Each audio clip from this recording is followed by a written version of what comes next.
त्यानंतर एक महत्त्वाची बातमी ती म्हणजे मुंबईतल्या आमदारांची उपनगर जिल्हाधिकारी कार्यालयात बैठक आयोजित करण्यात आलेली आहे। रखडलेल्या गृहनिर्माण प्रकल्पांसाठी ही बैठक आयोजित करण्यात आलेली आहे। महसूल मंत्री चंद्रशेखर बावनकुळेंच्या अध्यक्षतेखाली ही बैठक होणार आहे।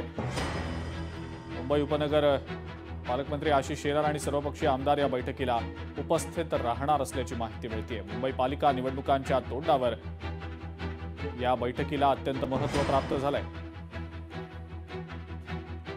चेतन ननावरे आपले प्रतिनिधी या संदर्भात आपल्याला अधिक माहिती देत आहेत। चेतन, निश्चितच या संदर्भात जी माहिती मिळत आहे आता मुंबई उपनगराच्या जे जिल्हाधिकारी कार्यालय आहे या जिल्हाधिकारी कार्यालयामध्ये या बैठकीला 15 मिनिटांपूर्वी सुरुवात झालेली आहे आणि मुंबईतील सर्व पक्षीय म्हणजे शिवसेना असेल, भाजप असेल, ठाकरे गट असेल या सर्व पक्षीय आमदार आहेत ते या बैठकीमध्ये उपस्थित आहेत। विशेष करून रखडलेल्या पुनर्विकासांचं रूपांतर स्वयं पुनर्विकासामध्ये कशा प्रकारे करता येईल आणि स्वयं पुनर्विकास प्रकल्पांना कशा प्रकारे चालना देता येईल या संदर्भात ही महत्त्वाची बैठक आहे। स्वतः केंद्रीय राज्यमंत्री रामदास आठवले सुद्धा या बैठकीमध्ये उपस्थित असल्याची माहिती आहे आणि महसूल मंत्री चंद्रशेखर बावनकुळे यांच्याकडून काही प्रकल्पांना चालना देण्यासाठी महत्त्वाचे आदेश देखील या बैठकीत दिले जाऊ शकतात। परिणामी मुंबईकरांसाठी आता कुठली आनंदाची बातमी या बैठकीच्या माध्यमातून मिळणार याकडे सर्वांचं लक्ष असेल।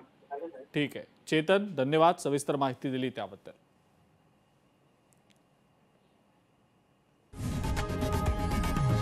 लोकशाही मराठी ऐका, पहा, जागरूक रहा।